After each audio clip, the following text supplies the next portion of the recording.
Welcome to another edition of Beyond the Baseline Inside Fordham Basketball. I'm Don Dwyer.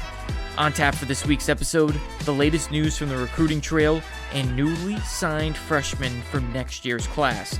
We'll break down the non-conference and then talk to local New York City college basketball reporter Jaden Daly of Daily Dose of Hoops to talk about the upcoming season and relive a little bit of the past.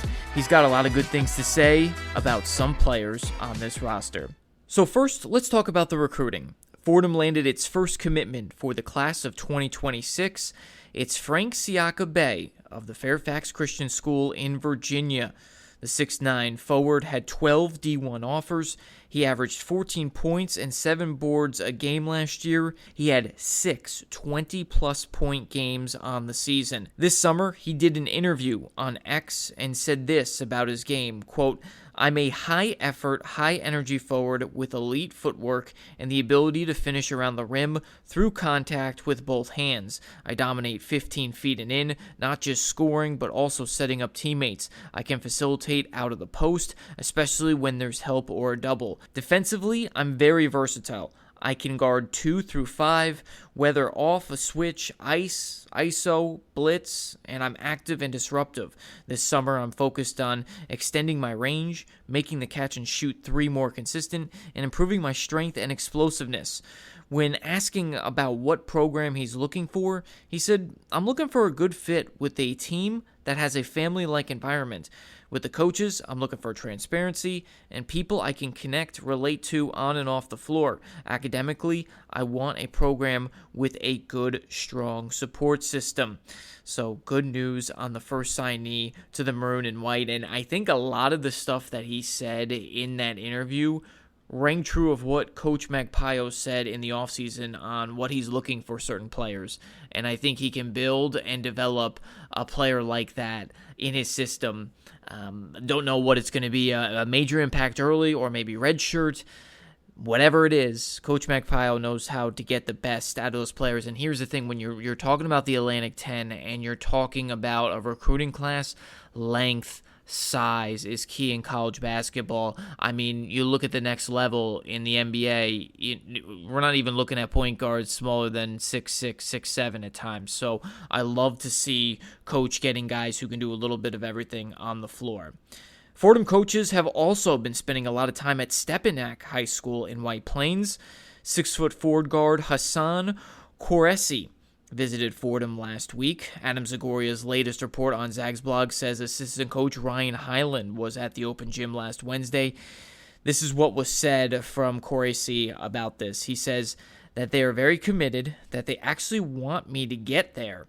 They're talking a lot to me during the weeks, and it shows that they actually want me. He said the visit went great, and he got to meet the new coaching staff, spend time with the team, and got to play a little bit in practice. When asked about Fordham's message, he said they were very open and honest with me, telling me that it's not going to be easy, knowing that from the type of coach that Mike Magpio is. He's not going to fake it at all. He's going to tell me the truth at all times. He wants to make sure that I play hard. Last year, he averaged 11 points, 3 assists, and 5 rebounds a game. Interested to see how his recruiting class goes, as he's got Dayton, Richmond, Hofstra, and a bunch of others in the mix. So all eyes on there. Last Stepinac kid that came to the Rose Hill gym was the big Soriano. He stayed for a couple years and then went to St. John's, and we all know how he did on the Red Storm. Stepinac, really good programs with guys who have played at high majors over the last few years. So if Fordham can get a couple guys like that, not going to lie, that is going to be huge. So with 7 weeks to go until the start of the season, all these non-conference seasons and schedules have been released by schools across the country, and so was Fordham's. So let's highlight some of them. First off, the opener, November 4th, against NJIT at the Rose Hill Gym. Then they play Wagner, Iona, LIU, and 2 Division III opponents in Manhattanville and Mount St. Mary's. Iona, the only road game in November. The Rams do have an in-season tournament at the end of the month, the Northern Classic. It's in Montreal in Canada. The teams include Colgate, Albany, D3 SUNY Oneonta, and D2 Franklin Pierce. I mean, you would like to see a lot more D1 opponents there. At least they're playing an in-season tournament. From the looks of those opponents, you got to win all of them. You got to win, and I know coaches said that it's got to win. It's a must win up there. It's good experience. You just gotta win. So let's move on to the next month. As for December, the Rams host Holy Cross. Coach Paulson returned to the Rose Hill Gym. FDU, Manhattan for the Battle of the Bronx, and the brand new D1 program, University of New Haven, to wrap up the non-con on December 22nd. From talking to a lot of fans and people within the college basketball world, it's not a great schedule, folks, but it's a must-win. They have to finish 11-1 or 12-1, or it'll start to raise concerns, because honestly, the A10 is only getting stronger. Here's the thing. Coach Magpayo, in his introductory press conference, said the only way to get fans interested in the program and to show up is to win. So now they have to go out and actually do it. And here's some perspective on the strength of schedule as well. Shout out to Everything Fordham Hoops on Twitter. Must follow out there for bringing this to my attention. And he helped me put this into context. In a BartTovic.com rankings last year, Marist had the worst strength of schedule last season. Their opponent was an average of 286 overall. Now, here's the thing. Marist did have a good year and played really well in the MAC, so that's a good thing. Fordham's 25-26 projection this year, the average opponent is actually worse at 293. But if they can win like Marist did, I'll take it as a win. But that's the projection of what we're talking about. I mean, we're talking about D2 schools, D3 schools. So you got to win all those games. And here's the thing. I know they don't affect a lot of the rankings and the net and some of those things, but you've got to win those games by 20, 30. You got to dominate those games.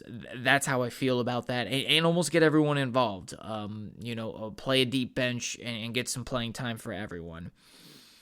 Feels like a bye game wasn't worth it for this program as I'm reviewing this stuff, because here's the thing. A loss to Fordham could ruin people's bubble come March, and everyone wants to have that great resume come March Madness. And for me, like I said a couple seconds ago, it's win and that's it. Hoping the feeling of winning, building that confidence, and getting both offense and defense ready for the A10 slate is a must. That's it for our intro and breakdown of some recent news. My interview with Jaden Daly coming up next.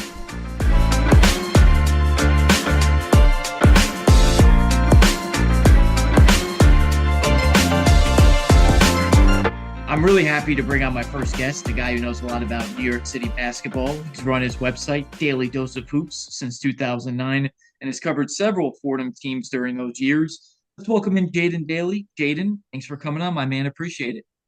Donnie, it's my honor to be your first guest on this new endeavor. I'm looking forward to seeing how it plays out. It's going to really grow as time goes on, and it'll be a blast to watch and to listen to. We've had some great memories of some not so good Fordham teams over the years if you're looking at pure wins and losses, but I'm really excited to come on and relive some of that and maybe even set the stage for this new phase that Fordham basketball is going into this coming season with Mike Magpayo at the helm, and maybe a different style, a different approach to what we've seen at the old gym over the last few years.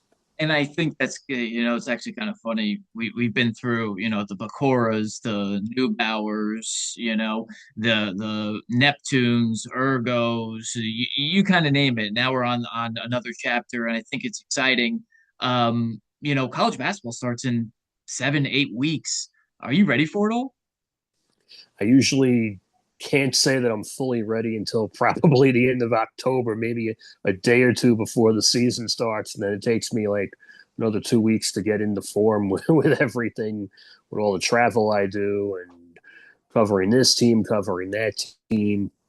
And then by the time I feel like I'm into a groove, the season's half over. But that's the nature of the beast. And we adjust, we play on. So it's as good as it's going to get.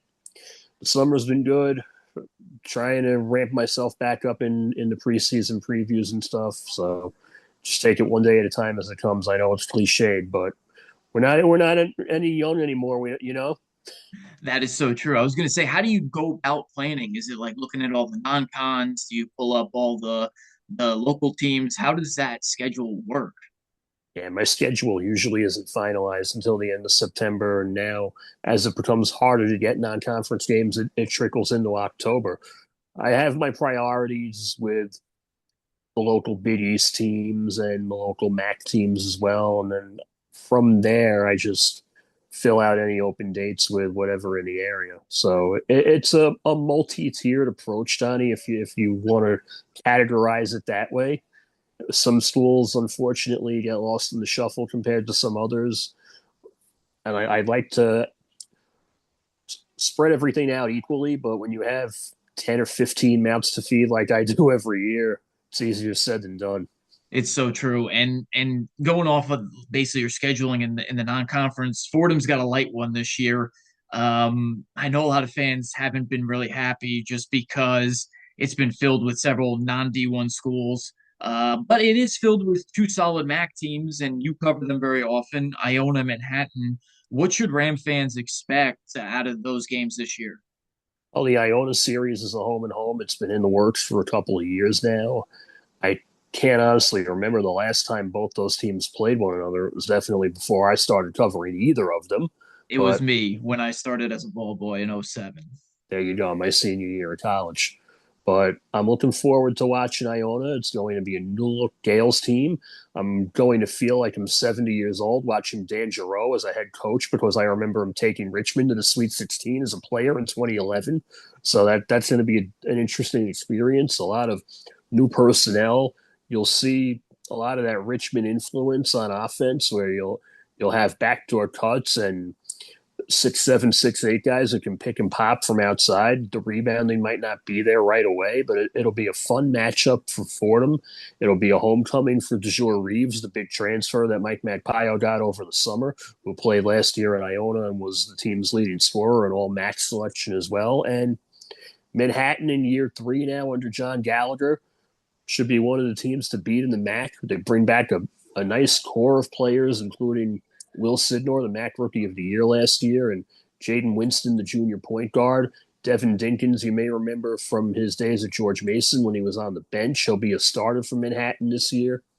If the Jaspers can stay healthy, they're as good as anybody in that conference. And it's the battle of the Bronx. Like Tom Pecoro always used to say, you throw all the records out the window. Anything's up for grabs. Anything can happen in a rivalry game, and it'll be fun to watch. It definitely will be. And, I'm interested in the Iona one just because of the relationship with Dro and Magpio. See how, they finally go up and battle against each other.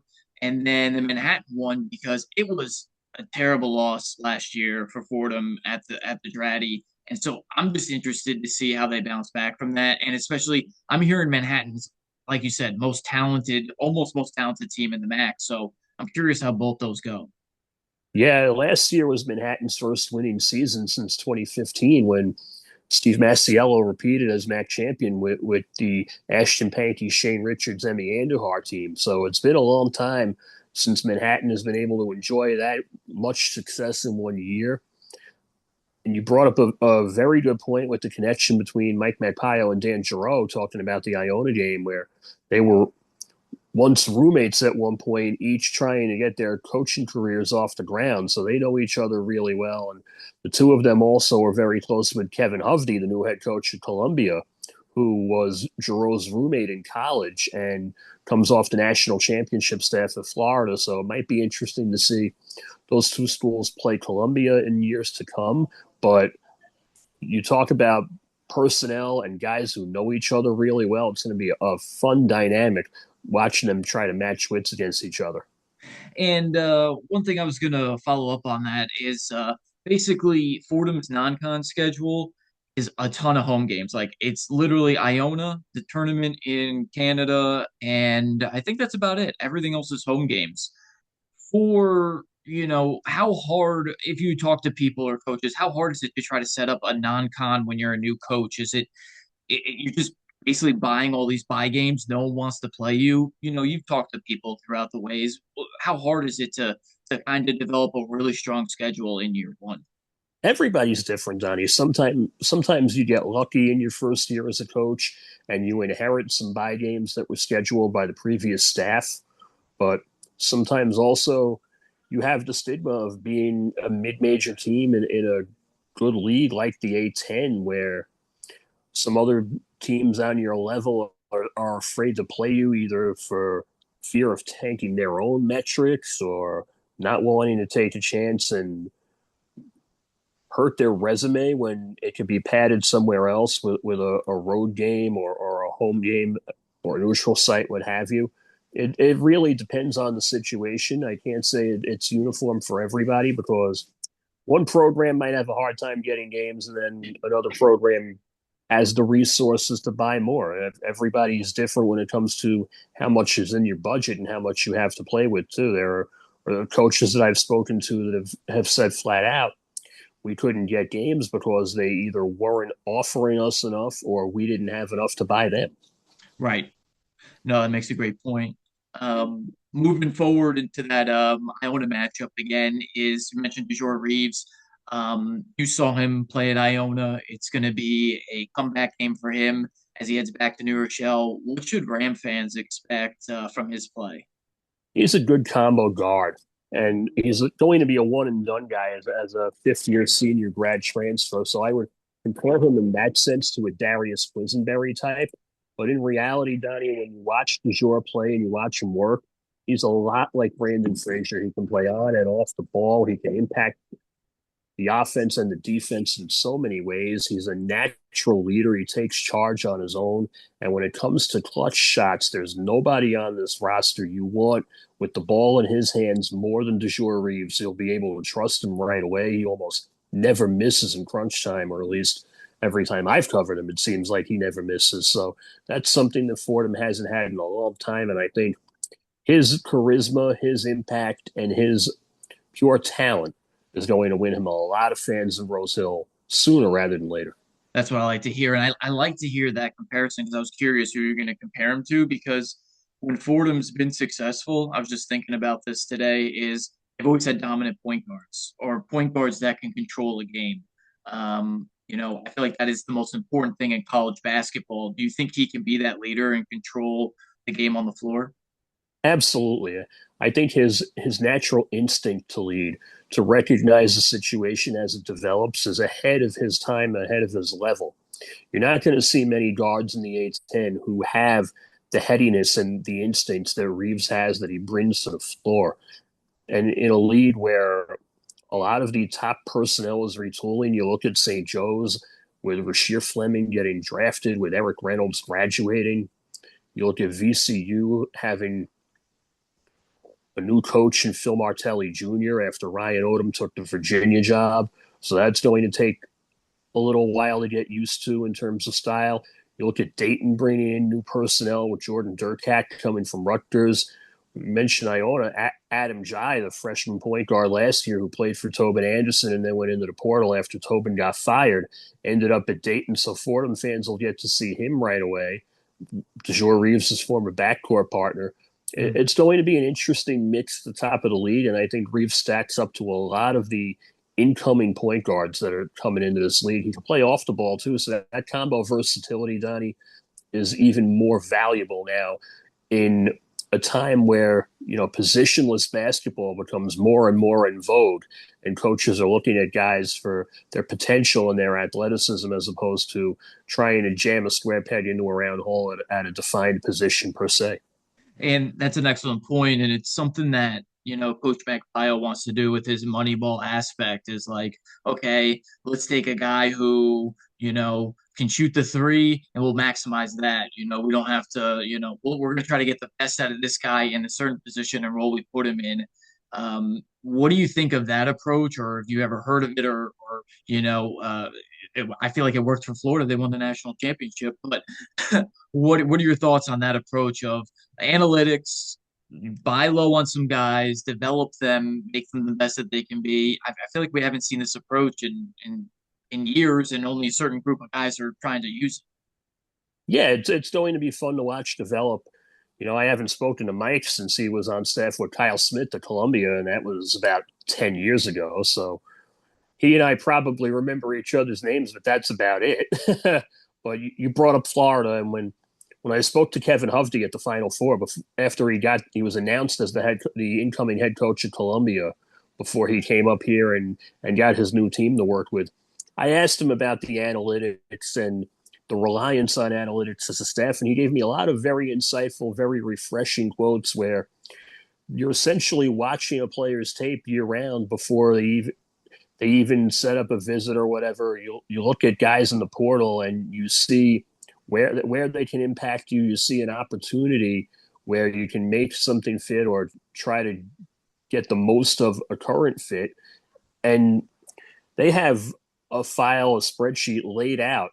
And Todd Golden also talked about this when he recruited Walter Clayton Jr. from Iona, about how his style of play already matched what Florida had and what he and his staff could enhance after the kid got there, which he did, and ended up leading them to a national championship. So you look at Fordham, you're going to see some different philosophies in recruiting.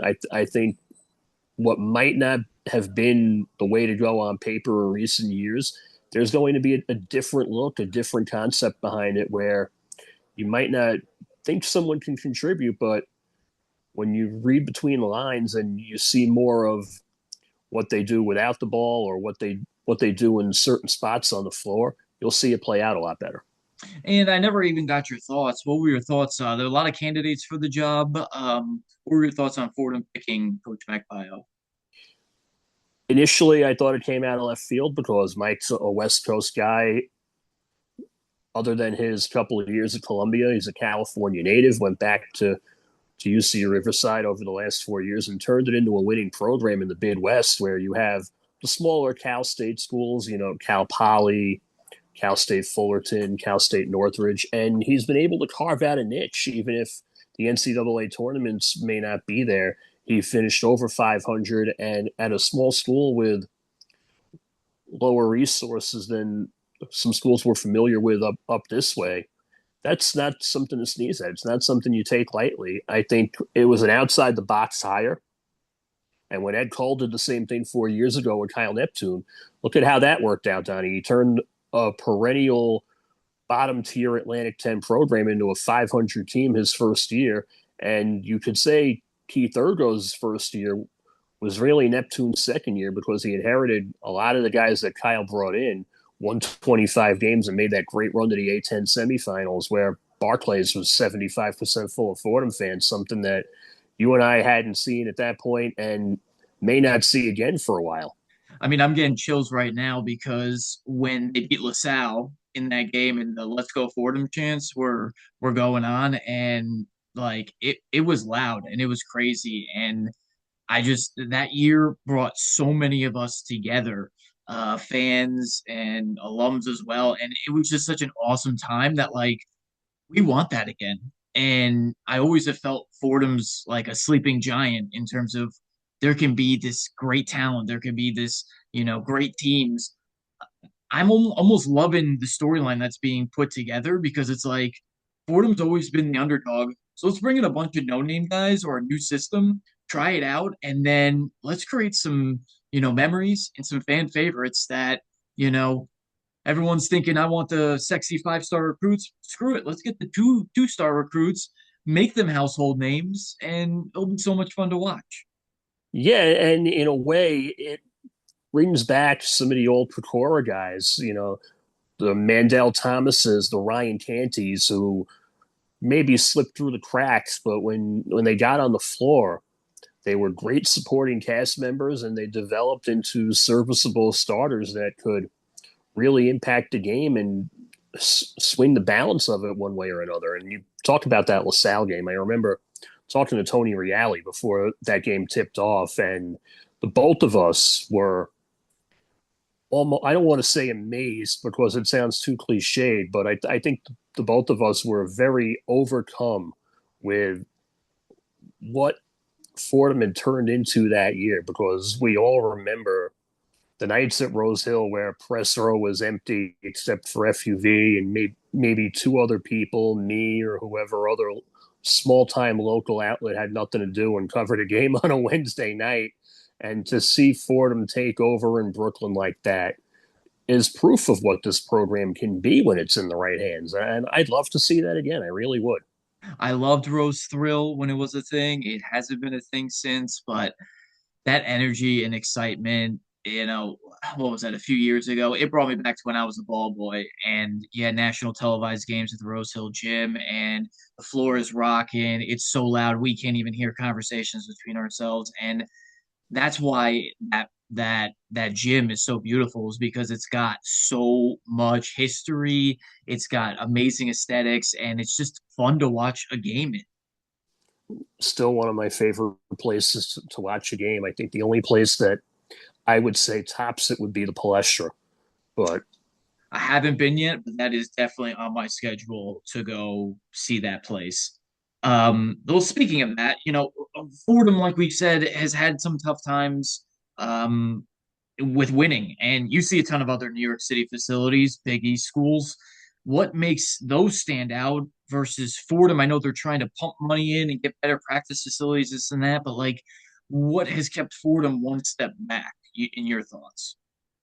I think the track record, Fordham has a good alumni base, as you know, a good support base, but it's very much a what have you done for me lately basis. And Mm-hmm.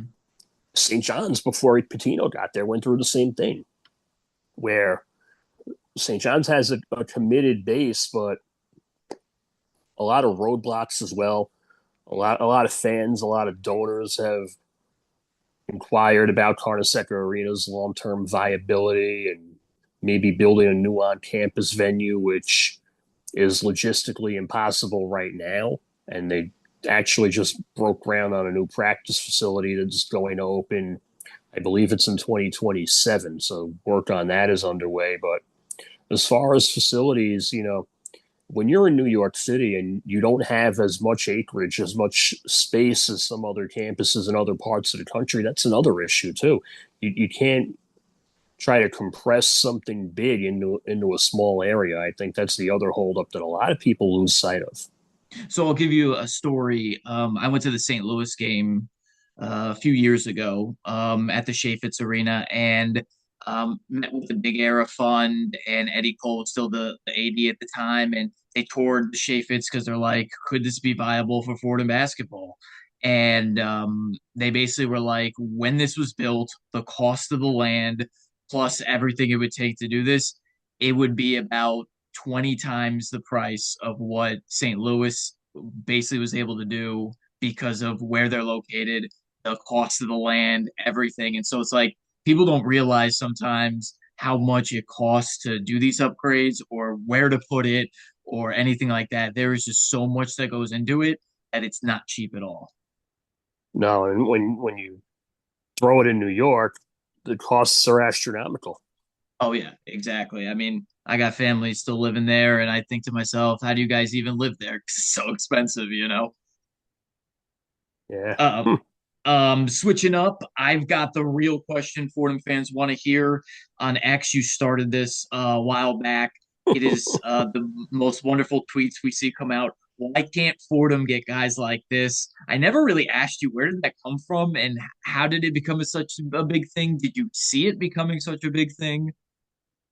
You're actually the first person to ask me this on record, so I will gladly share this story. It's adapted from a colleague of mine, Jerry Beach, who covers Hofstra, and he also is a stringer for the wire services on the Mets and the Islanders. And he tweeted about some former Met one time, and I forget who it was. Why can't the Mets get guys like this after he came back to City Field and hit a home run or had some kind of go ahead hit or whatever?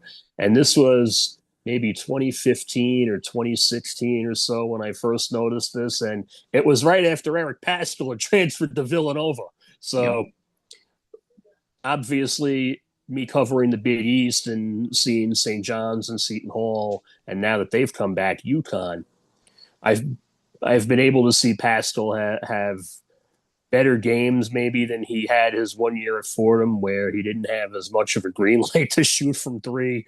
I love Eric, but let's call it what it is. He was Mm-hmm. maybe a little trigger happy his freshman year, but one time he had a double double against somebody, and I said, why can't Fordham get guys like that? And it's taken on a life of its own, not just with Eric, but Marvin Dominique when he was all MAC at St. Peter's, John Sevier when he won a MAC title at Iona, Christian Seinfelder, Joe Yo, Chartouni when he transferred to Marquette. If I had $1 for all these names, Donnie, we'd be Nick here all night. Honor. And I know you don't have enough space to record this whole segment. Nick Honor is another one. He hit a game winner against Manhattan at Dratty, and then ended up at Clemson and Mizzou after that. So Mhm. that's the perfect example. But that's the thing is like I feel like honestly with the new NIL and everything, I've been talking to a lot of people and this is where maybe Fordham becomes a player in all this because they might be able to keep those guys. They might be able to pay them a little more, with the pay to play now. Maybe Fordham keeps these guys for a couple extra years, you know? Yeah, that's the hope. And when you look at NIL at a mid-major level, a lot more of it is geared toward player retention. Whereas when you get to the Power Five level, it becomes trying to poach a free agent, so to speak. And as a person who's reported on a lot of games in the Rose Hill Gym, what's one of your favorite memories? My favorite one is my first one. My first game at Rose Hill was the St. John's game in 2010, where Fordham went down 21 points or whatever. Brenton Butler had 4 fouls in the first half. It was the night I met Ryan Rucco. Actually, he called the game on Yes when Fordham had that local deal where Yes would Mm-hmm. produce some of their couple of their broadcasts every year, and then Fordham fed off the crowd. It was a sellout and took matters into its own hands with a strong second half. Chris Gaston had a great game as well to make up for Butler being in foul trouble. That still, I couldn't have picked a better game to go up there for the first time. That has not been matched since. And then after that, I want to say I think you were here for this one too, Donnie. The game the one and only game that Butler played at Rose Hill when Butler was in the A10 for that one season, and after the game, Brad Stevens was just waxing poetic about the place and saying it reminded him of something out of the Hoosiers set where he felt like he was in the movie coaching on that sideline in that gym. And also my first game back there in 2023 against St. Bonaventure at the height of Ergo's 25 win year. I hadn't been back there since before COVID. The last time I went to a Fordham game, I covered a Fordham game before that was the 2019 Battle of the Bronx, and it was like 45-44 or something like that. It was an ugly overtime game at the height of the Jeff Neubauer run that we won't talk about. But that first game back there, so many memories came back, Donnie. It's like you go to see the Beatles before they blow up, and then the next thing you know, you're watching them at Shea Stadium. That was how Fordham a couple of years ago was for me.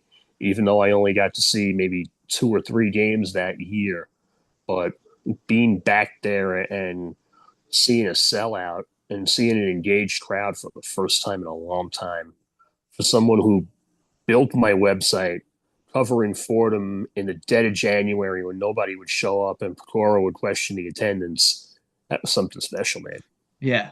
And that's what I was going to ask you is, when you're at these major games, literally 3,800 or how many it could fit feels like 60,000 just because of how loud it gets in there. Oh You've yeah. also been to big arenas where it is the 60,000. What do you like more? Give me, and I went to a Big East school and I grew up a North Carolina fan, but give me the little bandboxes, the little 2,000, 3,000 seat gyms where the crowd is right on top of you. The sound systems rival those of a professional venue. Give me a game at Rose Hill, give me a game at the Palestra, give me a game at any of those old school gyms, and I'm a happy man for the rest of my day. Amen to that. No, I'm with you 1,000%. I went to games at the Bradley Center when Marquette was there, full sold out. And don't get me wrong, it was awesome, wild, and crazy. But like the sound and the vibes, nothing compares to Rose Hill Gym. Oh no, and I went to Fiserv Forum in February, Yeah, and it's already my favorite arena in the Big East. I went out there when Marquette played UConn. I love that place. It's a palace. nice. It really is. It really is. Last thing, appreciate you being on here. How can people read your stuff? How could they find you? And what do you got in store in the future? Absolutely. Primarily on Twitter at Daily Dose of Hoops, DALY Dose of Hoops. And if you put that into Google, I'll be the first hit that comes up if you want to see the written work that I and my staff do on the website. A lot of Big East, a lot of MAC coming into this coming season. Getting ready to cover our third Final Four in Indianapolis this coming April. And everything in between. I can't speak for what happens once the ball goes up, but we'll try to tell as great a story as possible in as little time we have, and a lot of filing from the train in the dead of night. Awesome. That's what I love to hear. Well, appreciate you taking some time to talk with me and hope to talk to you again. My pleasure, Donnie. Always a pleasure talking to you. We got to get you back into New York one of these days. Heck yeah, I'll be there, just in a couple of months. Sounds good, brother.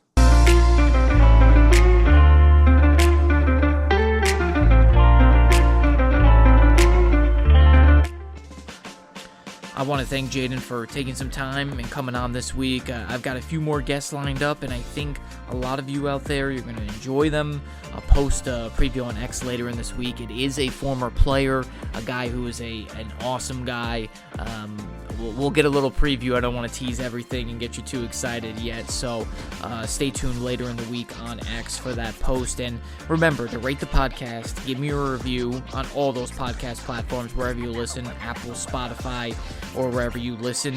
I'm Don Dwyer. We'll talk to you next week, and remember, go Rams.